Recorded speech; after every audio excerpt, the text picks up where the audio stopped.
Chapter 8. I Was a Session Musician. Page 75. Note: after their Tony Sheridan single, the Beatles' first two A-side songs or singles were Love Me Do and Please Please Me. From the Decca recordings on the 1st of January 1962, Brian Epstein created a demo, which Sid Coleman arranged for Brian to share with George Martin on the 13th of February. Upon hearing the samples, George called them rubbish. However, after declining the offer, he was overruled by a superior. Shocked to be ordered to take them on, George had the band come to EMI Studios on the 6th of June. After working with them for 3 hours in Studio 2, he determined that further recording would have to wait until suitable songs were written for them.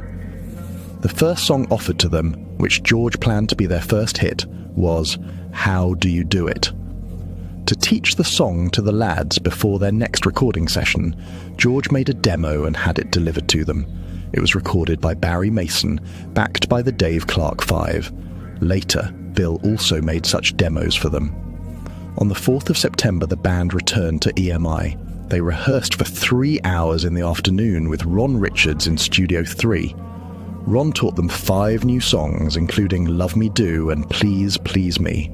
Afterward, George took them to dinner and then returned them to Ron for their recording session scheduled from 7 to 10 p.m. Struggling, it lasted until 11:15. Before going home that night, George Martin and Norman Smith mixed and cut acetates of How Do You Do It and Love Me Do. In the morning, George and Brian listened together to the acetates.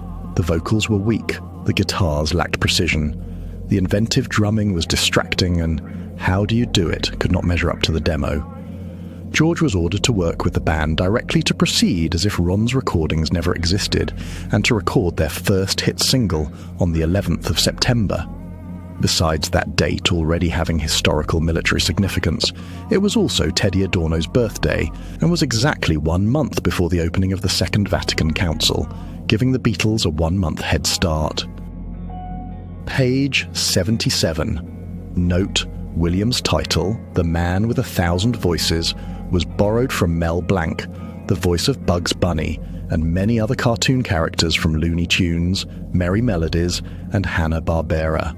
William's ability to match a voice without listeners recognizing him added to his marketability.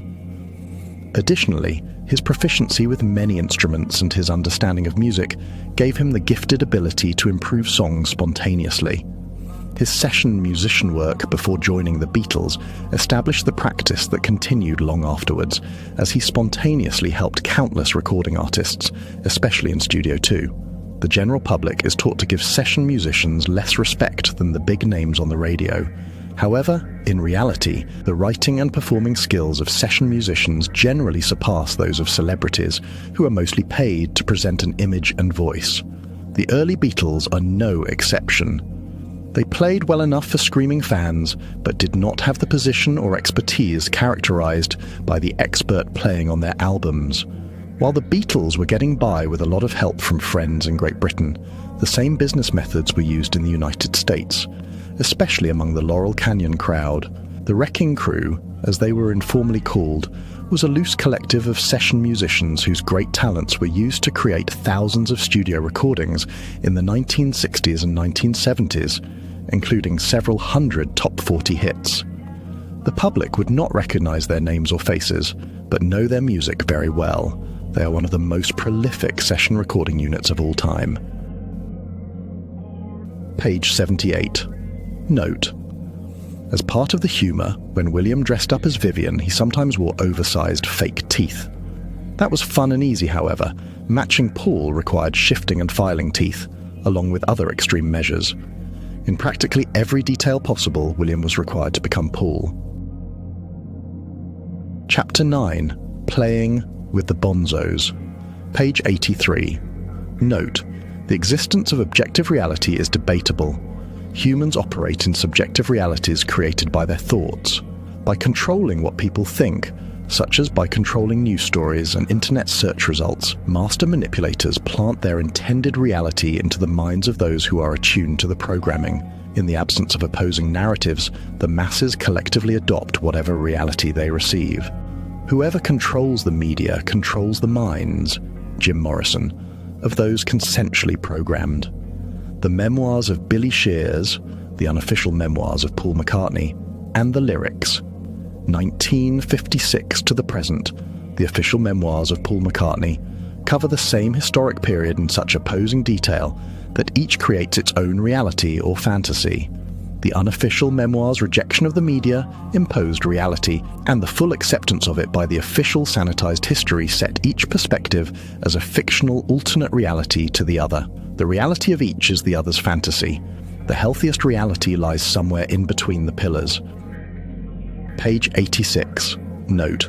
This footnote is clearer after reading the note on page 385. William remained active in his Vivian Stanshall role until Linda's doctor discovered her cancer. With her condition on his mind, he felt that he could no longer do his zany fun Viv role.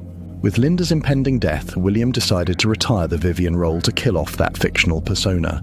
He met with the actor who had lived as Viv for all those years and offered him a retirement package that would keep him on the payroll, but have him modestly alter his appearance, relocate, return to his original name, and cease all further appearances as that ginger geezer, and from all further acting and musical performances.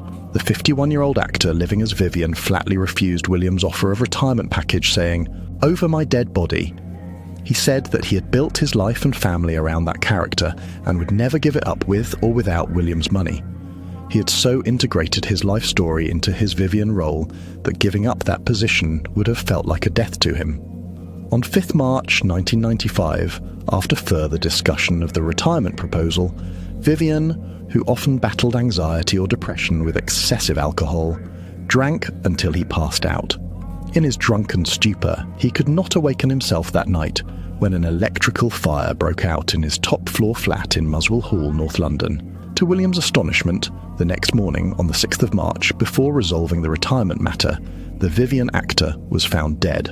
On 13th December 2015, honouring the Vivian role played by both men, a memorial plaque was unveiled in the Poets' Corner of the Golders Green Crematorium.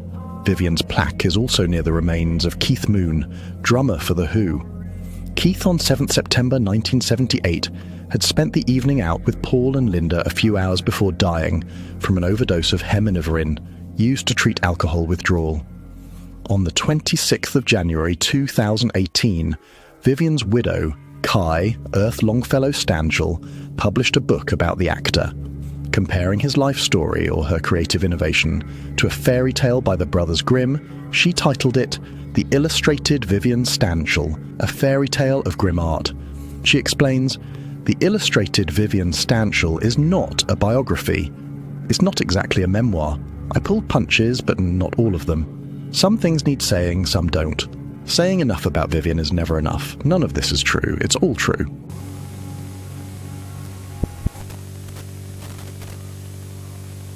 And now back to your regularly scheduled program.